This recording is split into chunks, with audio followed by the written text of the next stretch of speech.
Mbote Balandia Sango Congo Kinshasa, Pepel Brovie Longa les bassins de savoir, une fois de plus, Naïli Bossonabino, Naï Pembenia, conseiller Mfumu Sabata, Ozali vraiment analyste politique correct, Ozali Pembena Mokonzamboka, pour nous aider dans la conseil en matière où Italie, culture et art, et puis confession religieuse. Bonjour, conseiller. Bonjour, bonjour, très cher frère. Bonne santé. Santé bien. Tous autres à la Candé, nous avons gracier Bisso pour notre Bakocha ordre naïe, Toeba justice naïe pour Congo Nabisso Zala bien et Africains nous va se retrouver à travers Congo comme Ezali toujours pays où ils ont sa souffle, pays où ils ont un changement pour l'Afrique Mobimba et tant que notre président Zaliouana, Tonangana considère toujours c'est une bénédiction pour le peuple congolais, il faut accompagner Vision naïe. Il faut accompagner Vision naïe, le bio conseiller, mais l'actualité nous oblige. Et on met à fondement Betali, résultat de l'élection et bureau définitif à Sénat. On a constaté que Yoé Bissaka Bisso, qui est à l'extrême Mbakolekate, il se retrouve au sommet à Sénat. Les alliés démocratie, le col et Salemine Dengue Salemiana, Bisso peut toujours s'adapter, tout est bandé ni toko Luka, tout gérer situation d'une manière, ils a toujours un bon sens et un dengue toujours linga. Alternance et salema, désordre et alaté, maquillé tangaté.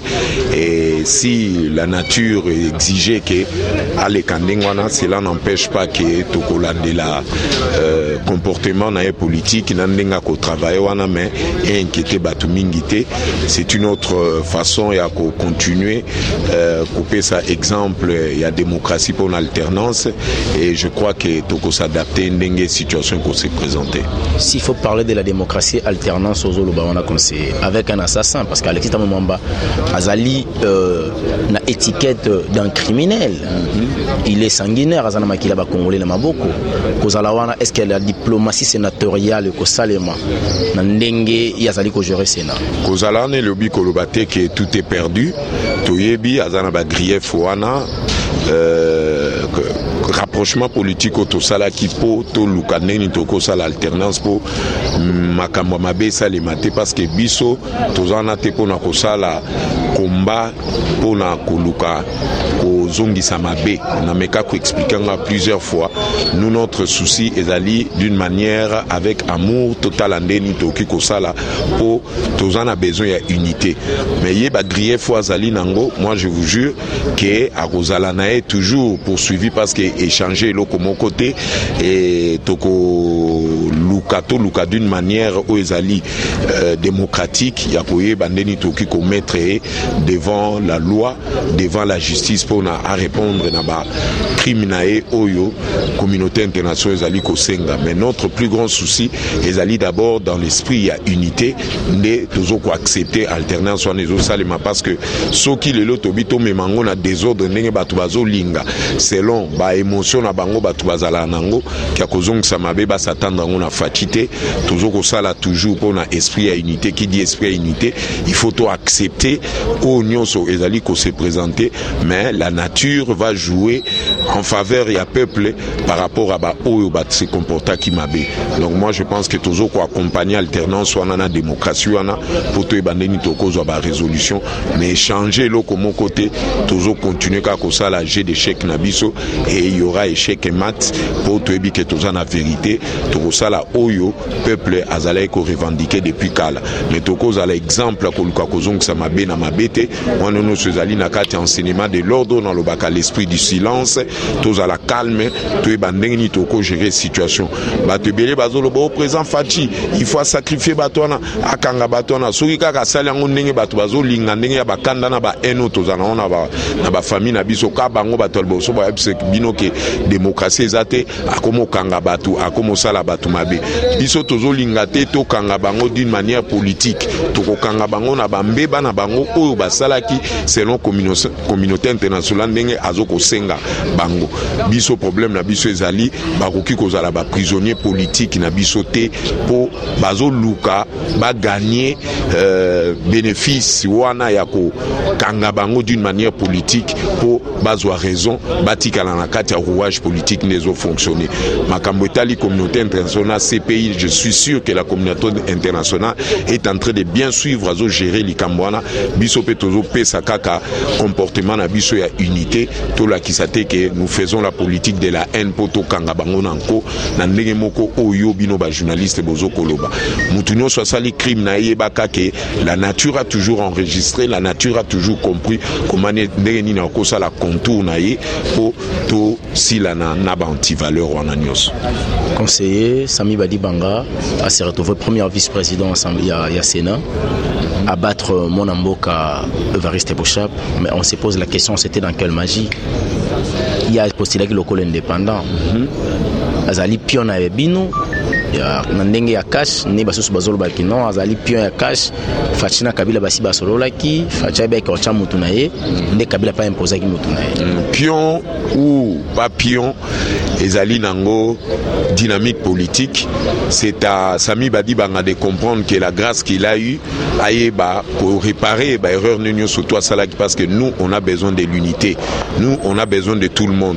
Soki asali ango na ndenge na ye qui a intérêt ndenga salaka l'autre fois, c'est son problème. Fachi est là pour l'unité, Fachi est là pour tout le monde pour donner un exemple pour Batunion sur Bazali sous tutelle, il y a ordre politique, il y a le peuple d'abord, Basali la peuple parce que Fachi a un pouvoir, yenda zali garant, signati nende ezoko gérer ba politique nyo ezoko salema interne ou externe na ba décision oyo toujours luka pour l'intérêt général à peuple. C'est à Sami Badibanga de comprendre la grâce qu'il a eu en ce moment aye ba kolanda vision un président pour travailler pour le peuple, mais ba tout ba kozala toujours en dehors à vision un peuple baga que malédiction mukishelanda bango na répéter ngo chaque fois bokomona petit à petit ndeni to travail ka biso tozala toujours na politique moko oyo mingi bayaka kopesa biso raison sima parce que ça na tactique, il y a façon d'être na biso, façon, il y a comportement, il y a stratégie politique na biso to salaka. Nous on a besoin de tout le monde, mais le président est là pour appeler sa lueur, il y a bonne manière lueur, il y a véracité politique autour de pour le peuple. Ou à Kobimandeur où il y a réalité wana peuple local a commis mon conseil opposition yenda au na parlement a détrôné et je suis sûr nayebi makambo tozokolo. S'il faut regarder Sami Badibanga, sous balobi, mieux va prendre yo conseiller, ne va prendre yo pour la loyauté, qui va récompenser yo pour la trahison. Sami Badibanga, vous avez trahi autrefois. Et c'est M. Balobi qui a dit récompense Kabila Sali pour la trahison à Salaki, les AG à FCC, à Yewana pour aider la diplomatie, c'est naturel et salement. Normalement, Alexis Tamumamba a travaillé pour la sanction. Non. M. Balobi qui a dit membre à cash. Non, Ezali démocratie, nous avons sa analyse, impression politique, mais moi je n'ai jamais adhéré à la logique parce que le président Fachi Yende Azali Moutou Yambis Ezali na lueur et na brillance politique oyo ezoko distiller venin il y a démocratie na ba onyo so ba ko travailler tout autour na. Moi je pense très mal mutoya na ndenge ye moko linga kumbela masolo pour na annuire politique à président. Nous on n'est pas sous cette logique là. Nous savons que ezali dynamique, ezali alternance, ezali acceptation politique ya mutuna mutoya bandeni ni aoki ko se racheter. Soka ye pour na FCC, c'est leur droit, ils ont le droit d'imaginer, de réfléchir, de penser comme ils veulent, mais moi je pense que tout ça na logique on a té biso tout monde a politique ndengwana té dynamique politique na biso ezali na confiance, na honnêteté, na intégrité, na tolérance ya ba politicien. C'est ça l'expérience politique au président Fachazo Kopesa parce que il est là pour l'unité. Qui dit l'unité, ça veut dire azali Kopesa chance na respect na ba o ba sala ki mabe na lolenge ba lobaka ki bazong sa mabe na mabete. Nous devons faire la politique avec l'amour et je pense que cet amour là va changer beaucoup ya ba oyo bazo comprendre ndenge tozo évoluer na makambo ngote. Sami Badibanga azali wana soka azali pour na peuple, ça reste à savoir ndeni na ko se comporter na futur proche ndenge tozo ko bimsa gouvernement pour to élargir bonheur oyo tozo ko luka o to bande ko espérer durant des années et des années. Donc pour Nangaï, ils ont le droit de réfléchir comme ils veulent. Ils ont comment ils ont inquiété. Je sais ce qui va se passer et toute chose n'est pas bonne à dire. À tout expliquer ma camion sur tout, mais voyons voir des macambos ok. Conseiller tout cas sananga bakatanga la upenza et sika olamuka kende kokutana Imboka basi balobaki déjà que la Mouka Koufi, la Mouka Zate, mais on a senti que Moïse Katumbi avec Jean-Pierre Bemba, toujours solidarité avec Martin Fayoulou, Bakutanaki et désormais Jean-Pierre Bemba a eu place à Matungulu. Donc pour la deuxième fois à Simbi coordination il y a plateforme de Bango la Mouka. Bloc wana la Mouka. Pourquoi pas bazo approcher bino pour nous travailler bandemi ko tikala. Bazo boya nini te bazo reprocher bino nani. Mais Talibango, c'est pas à moi de me poser cette question. Vous savez comment est-ce que réagissa qui par rapport à Mabé ou Basala qui président. Le président a gagné qui Bango dans le sens qu'il leur a donné l'amour à tendre Bango Loboko. Tous ceux qui sont en train de faire, c'est leur décapitation politique, c'est leur instinction na esprit à peuple. Nous on continue à donner l'enseignement de l'ordre. Il y a peuple à Yébandeni qui ko gérer mboka na yemoko sans que ça la référence na ba mascotte wana o bazoko luka moyenyo so ba créer amorphisme na kati ya peuple pour ina présent Félix. Nous on a toujours eu l'avance par rapport à eux pour tout ça la kamakambo avec amour, avec aisance, et c'est comme ça nous nous comportons. Moi je pense que c'est à eux de poser cette question. Moi ça me dérange pas. Conseiller président de la République à Salaki Réunion Bino ba conseiller na ils ont ramboé les carapans à Bino mais surtout comme le pays sont à Libanda parce que communication ils ont toujours pour les pas na Bino kuna et l'autre bon magazate comme au niveau président de la République Betty Kofi na mesa on a retomoka. Qu'est-ce qui ne va pas? Vous avez géré Moussa tête. Non, tout va bien. Et Zalaki à Sangisa Kibiso, on a remettre un peu de l'ordre par rapport à bilan au Salemaki qui dit qu'à Betima, le beau qu'on a mis ça, et nous que nous tous on est concernés. Il y a une politique au Ezoko Salema, Libanda, Bazo Lukaba, pèse impression liée que Réunion Nezalaki, Réunion Moko, il y a crucifixion, Réunion Moko Soki Andengenini, Batunyo Sobazolo Balibanda, ils ne connaissent pas la réalité.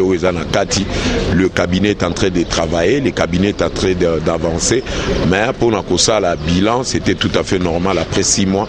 To Kutana, to Solola, to Pesa, moi, sens na évolution na biso na rencontre na biso de tozo kutana et lui il a donné ba directive après ça qui peut ba conseil ndeni toko évoluer mais atendenge bino bolo berango libanda que non cabinet zotambola boy non ça ce sont ba cuisine interne et nous sommes en train de gérer ça calmement parce que il y a des gens responsables qui sont dans les cabinets et nous ne pouvons pas accepter bolo ba makambo vous ne maîtrisez pas bozo spéculer ma spéculation oyo qui ne tiennent même pas debout oyo ezali même pas dans non-sens bolobe la cabinet présent comme si tozala ki na wenze bozoya bozo tirer ba défaut ba faute banini non c'est un problème qui est interne et nous sommes en train de gérer ça parce que nous sommes des responsables et nous avons pris acte il y a qu'au travail na katia cabinet pour donner la réussite il y a pouvoir à présent Fachi ba o tout bazolobela na boyebi ba congolais musabon bilobela aloba mabeo Vital Kamere Boye, au Cash Boye, au Boye. Non, nous sommes toujours dans la logique d'une très grande famille et le cabinet fonctionne très bien et petit à petit beaucoup monde impact à Makambo Tozali Kosale. C'est comme ça, je pense que Kikopé son réponse sur ça. Il n'y a rien de si grave. D'ailleurs, les années comme Bimaki parmi Bino, on ne sait pas parce que Batanga qui n'a pas comboté, Balobi conseiller Moko est président de la République à son billet net il y a $2,500. Non, je ne suis pas informé à ça. Tout ça, c'est toujours les blablateurs. Ce sont des informations. Si c'est vrai, bon, c'est à lui de s'expliquer. Hein. Moi, je ne suis pas informé. Dans ma Cambouanati. Formation au gouvernement, 65 ministères. Auparavant, à Baboko, à niveau Oyo, on avait entendu que le président Fatchaloba, qui va ministère, n'aurait jamais causé la désorbitante à niveau à 65. Mais qu'est-ce qui fait qu'aujourd'hui, négociateur Bakutanaki avec le Premier ministre, présentant Kibiso, il y a liste, il y a 65 ministères. C'est dit à quoi le ministère est belé bon. Si c'est comme ça, ils allaient au Babengaka ordre de l'équilibre. Ordre de l'équilibre, on a Ezali pour un rapprochement, tout ça là qui mutuna mutoye bandenya kokengela muninga. FCC azokengela cash pas okengela oako sala mbeba étalier. C'est le président qui décide na makambutu gouvernement ndenge bimiwana, c'est à lui de voir comment est-ce que a placer makambuna ye pour étamboula pour un avantage à peuple. Même si bazali 30, même si bazali 40, même si bazali 60, mais tous ils sont derrière la vision du président pour na kosala tout ce qui est pour un avantage à peuple. Qui dit le peuple d'abord, ça veut dire bateau bazu engagement na pour na gouvernement bimandengwana, ils allaient engagement moko responsable, et c'est à vous de juger. Mais évitez de spéculer derrière les ordinateurs na ba WhatsApp, na ba Facebook, bolo ba kondie que quand il y a eu ba négociation na batwana bazalaki. Ce sont des informations oyo ezali babengaka blackout. Je ne peux pas vous divulguer ba information oyo nazali d'accord te na ndenge bino boko ya mbango soki na pesi bino information. Donc je préfère na garder total en ndenge ni nekobima soki bimi et to ko enrichir sous ba débat pour tout éclaircir batou bazala toujours na esprit à silence, esprit de l'ordre. Pour tout ce que nous sommes en train de faire, c'est pour l'intérêt de la nation congolaise. C'est pour l'intérêt de la nation congolaise. Je pense que les dernières questions. Conseiller Fumo Sabata, c'est un peu de Yako expliquer Baimbo Kabazolanda. Tant au ministère listing et salemi à 65 ministères, il faudra un budget colossal pour permettre le ministère Wana et fonctionner. Le peuple congolais peut se retrouver durant cette année. Budget colossal et Kozoissan, c'est parce que la bénédiction est au sommet de l'État qui est le président de la République. Les gens ont confiance en lui. Communauté internationale, bazana ba projet ou bangiba salane parce que bana confiance ne.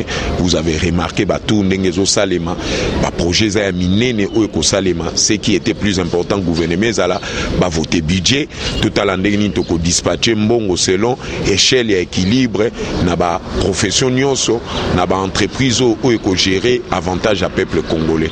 Donc moi je pense que ezali nango gente bozala calme, ezali le président Nabino Obo Tchaki wana obozo embele tout le temps que papa Lobaki a kobo sanate le peuple d'abord to kobo sanaka jamais likambo wana po chichi afanda biso na kati ya ba mo les pinières na biso afanda biso na conscience politique na biso. Nous ne pouvons pas kobima na marge oyo ye atikela kibiso. Donc ngai po na ngai bango nyonso même FCC na moment oyo bazu vaccin il y a le peuple d'abord, ils sont sous l'obligation de travailler pour ce peuple et je pense que c'est comme ça nous allons gagner notre pari dans l'esprit de l'ensemble parce que la présence du président au sommet de l'État, c'est déjà un sens, il y a philosophie, il y a unité. L'unité wanande et ça les pyramides et kititi na FCC bae na ordre, il y a le peuple d'abord bango tundenge bazana bazali na ordre oyo biso tozana ngo besoin ya kosala le bien-être pour ce peuple point barre. Moi je pense que c'est ce que je peux te dire. Conseiller gouvernement Oumelaki, c'est parce que le président a refusé la figure à Kala. On est sûr que cette fois-ci la figure va réapparaître dans le ministère où la jeunesse n'a pas récupéré place. Laissez voir Botalande Kokende, je ne peux pas décider sur ça, c'est lui qui a le droit de voir qui et qui va travailler avec lui. Ce qui va figurer à Kala, c'est déjà un bon sens parce que nous avons besoin des gens au Baloni, le Koso Nakati na Bangote, Bazali na drogue, il y a dollars na Makila na Bango, la mafia des dollars na Katia Makila. Moi je pense pas qu'ils auront une place na Katia gouvernement, le peuple d'abord. Merci conseiller, Lilo Basuka parce que tu as. Merci très cher frère. Ce que je peux dire, restons dans l'esprit du silence. L'UDPS a toujours travaillé avec un esprit du silence. Ça veut dire les atomes quand ça réagit pour na sa polychromie à couleur na univers et ça la kake et fonctionne selon timing ndenge mouvement il y a monde des autres fonctionner pour besoin ka ba couleur besoin ka ba forme ba étoile ndenge c'est dessiné na butu ndenge total et c'est comme ça aussi dans l'être humain.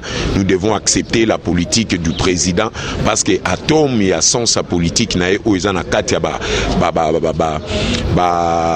acteur politique ezali atome moko ezali na sens à positivité ezoko dégager ba négativité o ezali na katia ba penser ba homme politique ebele bomoni mingi bazozwa lokolo oyo ya président Fachi pour ba comprendre que nous n'avons plus une autre issue oyo toki ko sala une bonne politique pour ce peuple.